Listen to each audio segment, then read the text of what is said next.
আন্তর্জাতিক অপরাধ ট্রাইব্যুনাল 1-এ আজকে 3টি মামলার ফরমাল চার্জ দাখিল হয়েছে।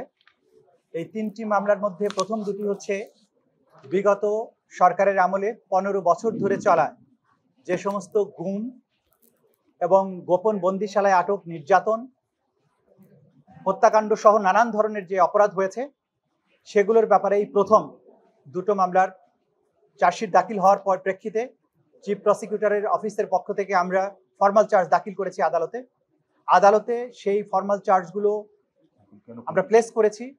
ট্রাইব্যুনাল সবগুলো অভিযোগের বর্ণনা শুনেছেন, শোনার পরে তাদের এই আসামিদের বিরুদ্ধে অভিযোগ কগনাইজেন্স নিয়েছেন এবং তাদের বিরুদ্ধে গ্রেপ্তারি পরোয়ানা ইস্যু করেছেন।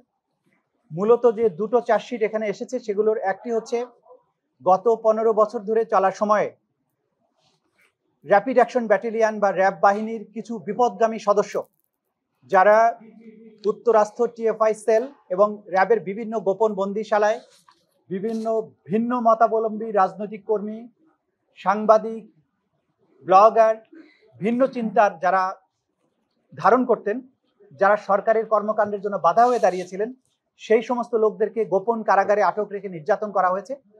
এই সমস্ত অভিযোগের হাজারো অভিযোগের মধ্য থেকে কিছু জিনিস, যে কয়েকটি অভিযোগ আমাদের কাছে ইতিমধ্যে প্রমাণিত হয়েছে, সেগুলোর ব্যাপারে আমরা ফরমাল চার্জ দাখিল করেছি। এই ফরমাল চার্জের র্যাপিড অ্যাকশন ব্যাটালিয়নের ফরমাল চার্জের বাইরে আমাদের প্রতিরক্ষা গোয়েন্দা মহাপরিদপ্তর অর্থাৎ ডিজিএফআই এর কিছু সংখ্যক বিপদগামী সদস্য যারা জেআইসি নামক যে সেন্টারটি আছে সেই সেন্টারটিকে অপব্যবহার করে সেখানে রাজনৈতিক বা অরাজনৈতিক বন্দীদেরকে গোপন কারাগারে আটক রেখেছিল, তার ব্যাপারে একটা আলাদা তদন্ত রিপোর্ট এবং ফরমাল চার্জ আমরা দাখিল করেছি। এবং এই ঘটনার সাথে সাবেক প্রধানমন্ত্রী শেখ হাসিনা, সাবেক স্বরাষ্ট্রমন্ত্রী আসাদুজ্জামান খান কামাল, প্রধানমন্ত্রীর সাবেক নিরাপত্তা উপদেষ্টা তারিক আহমেদ সিদ্দিকী সহ র্যাপিড অ্যাকশন ব্যাটালিয়ন এবং ডিজিএফআই এর বিভিন্ন পর্যায়ের বেশ কিছু অফিসার যারা আসামি হিসেবে আছেন তাদেরকে আমরা অন্তর্ভুক্ত করেছি। আমরা এটার মাধ্যমে একটা স্পষ্ট বার্তা দিতে চাই যে অপরাধ যারা করবেন, যারা আইনকে নিজের হাতে তুলে নেবেন, অপরাধীকে অবশ্যই বিচারের মুখোমুখি হতে হবে। এটা ন্যায় বিচারের দাবি, এটা সভ্যতার মূল কথা। অপরাধীর বিচার করার সময় কখনোই দেখা হয় না অপরাধী কত উঁচু স্তরের, কত ক্ষমতাশালী, অথবা অপরাধী কোন ব্যক্তি।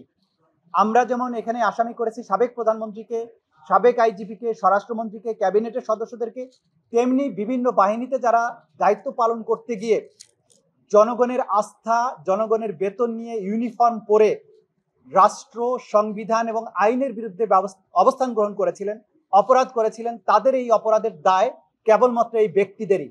তাদের অপরাধের দায় রাষ্ট্র, সমাজ, প্রতিষ্ঠান, তাদের অর্গানাইজেশন বহন করবে না। আজকে যারা আসামি শ্রেণীভুক্ত হয়েছেন, আমরা স্পষ্ট মেসেজ দিতে চাই, তারা যে বাহিনীর সদস্যই হন না কেন, সেই বাহিনীগুলো কোনো অবস্থাতেই আসামি নয়। আসামি হচ্ছেন এই ব্যক্তিরা। এই ব্যক্তিরা আইনের অনুসরণ না করে নিজেরা আইনকে হাতে তুলে নিয়েছিলেন এবং বাংলাদেশটাকে একটা বদ্ধভূমিতে পরিণত করেছিলেন, বাংলাদেশটাকে একটা আতঙ্কের জনপদে পরিণত করেছিলেন। টিএফআই সেলের বর্বরতার বর্ণনা আমরা এখানে তুলে এনেছি।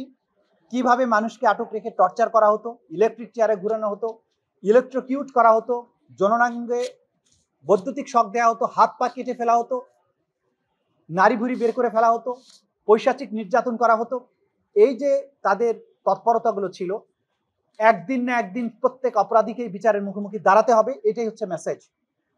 5ই আগস্টে 2024 সালে বাংলাদেশে যে অভূতপূর্ব বিপ্লব সাধিত হয়েছে, পেছনের স্বৈর শাসন, ভয়ের সংস্কৃতি, মানবতা বিরোধী অপরাধের যে আতঙ্কের জনপদ ছিল বাংলাদেশ সেখান থেকে পুনর্জন্ম লাভ করেছে অসংখ্য তরুণের রক্তের বিনিময়ে।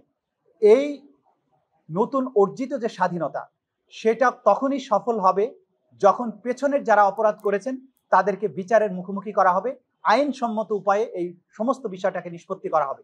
সেই উদ্দেশ্যেই আজকে তাদের বিচারের মুখোমুখি করা হয়েছে।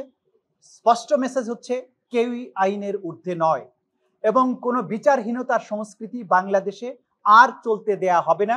বাংলাদেশ এখন শত হাজারো তরুণের রক্তের বিনিময়ে অর্জিত নতুন বাংলাদেশ। এই বাংলাদেশকে এই জেনারেশন নতুনভাবে দেখতে চায়। আমরা কখনোই এখানে আবার গুমের সংস্কৃতি ফেরত আসুক, ক্রস ফায়ারের সংস্কৃতি ফেরত আসুক, মানুষের হাত পা নাড়ি ভুড়ি কেটে বুড়িগঙ্গায় ভাসিয়ে দেওয়ার সংস্কৃতি কখনো আর ফেরত আসুক, এইটা বাংলাদেশের কেউ আর চায় না। সে কারণেই আজকের এই ন্যায় বিচার নিশ্চিত করার জন্য আমাদের এই প্রচেষ্টা। ইনশাল্লাহ এই যে প্রসিডিংস শুরু হলো, আইনসম্মত উপায়ে দ্রুততম সময়ের মধ্যে এটা নিষ্পত্তি করার চেষ্টা করা হবে। এর বাইরে জুলাই আগস্টে, বিশেষ করে 19শে জুলাই এবং 18ই জুলাই রামপুর এলাকায় বিশেষভাবে মারণাস্ত্র দিয়ে যে গণহত্যা চালানো হয়েছিল, বিজিবির কয়েকজন অফিসারের সাথে সম্পৃক্ত ছিলেন, বিশেষ করে 2জন অফিসার। তাদের বিরুদ্ধে ফরমাল চার্জ দাখিল হয়েছে এবং তাদের বিরুদ্ধে অপরাধ আমলে গ্রহণ করা হয়েছে এবং তাদের বিরুদ্ধে গ্রেপ্তারি পরোয়ানা জারি করা হয়েছে। প্রথম কথা হচ্ছে যে যারা আজকে ফরমাল চার্জ দাখিল হওয়া মাত্রই, আপনারা জানেন সংশোধিত আইন অনুযায়ী কোনো ব্যক্তি প্রজাতন্ত্রের কোনো চাকুরিতে থাকতে পারবেন না। সুতরাং ফরমাল চার্জ দাখিল হওয়া মাত্রই এই মুহূর্ত থেকে যারা সার্ভিসে আছেন তারা আর সার্ভিসে আছেন বলে গণ্য হবেন না। গ্রেপ্তারি পরোয়ানা যখন জারি হয়েছে, আইনের যে নির্ধারিত পদ্ধতি আছে সেই অনুযায়ী গ্রেপ্তারি পরোয়ানা জারি হবে এবং গ্রেপ্তারি পরোয়ানা কার্যকর করার জন্য রাষ্ট্রের যে সংস্থাগুলো আছে তাদের প্রতি নির্দেশনা দেওয়া হয়েছে। পুলিশ বাহিনী সহ বিশেষ করে যারা বিভিন্ন বাহিনীতে চাকুরিরত আছেন সেই সমস্ত বাহিনীর অফিসিয়ালসদেরকেও আমরা এই আদেশের কপি সরবরাহ করার জন্য আদালতে প্রেয়ার করেছি, আদালত সেটা মঞ্জুর করেছেন। সুতরাং আমরা আশা করছি দ্রুততম সময়ের মধ্যে আদালতের নির্দেশ সকল জায়গায় পৌঁছে যাবে এবং এই আসামিরা যে যেখানেই আছেন সেখান থেকেই তাদের গ্রেপ্তার করা হবে। আসামিরা এখন থেকে আর কেউ সার্ভিসে আছেন বলে গণ্য হবেন না নতুন সংশোধিত আইন অনুযায়ী। আচ্ছা, আমরা তো সবার নাম বলেছি, আপনারা শুনেছেন, আমরা সংখ্যাগুলো বলছি না। এখানে যে কয়েকজনকে আপনারা চেনেন তারা তো বুঝেনি, শেখ হাসিনা, তারিক সিদ্দিকী, আসাদুজ্জামান খান কামাল ছাড়া বাকিরা তো বিভিন্ন বাহিনীর সদস্য। তাদের মধ্যে কেউ কেউ অবসরে গেছেন, অধিকাংশ এখনো ইন সার্ভিস আছেন। আপনারা নামগুলো শুনেই বুঝতে পেরেছেন কারা কারা সার্ভিসে আছেন, কারা কারা সার্ভিসে নাই। তো সুতরাং সেই অনুযায়ী যারা যেখানে থাকো, কে সার্ভিসে আছে কি নেই সেটা আসলে আমাদের বিবেচ্য বিষয় নয়। আমরা দেখছি অপরাধকে। অপরাধ যদি প্রধানমন্ত্রী করে সেটা অপরাধ, অপরাধ যদি কোনো বাহিনীর দায়িত্বে থাকা ব্যক্তি করে তাহলেও অপরাধ, সিভিলিয়ান যদি করে তাহলেও অপরাধ। সুতরাং আমরা অপরাধকে খুঁজছি, কোনো সংস্থা, কোনো অন্য কাউকে নয়।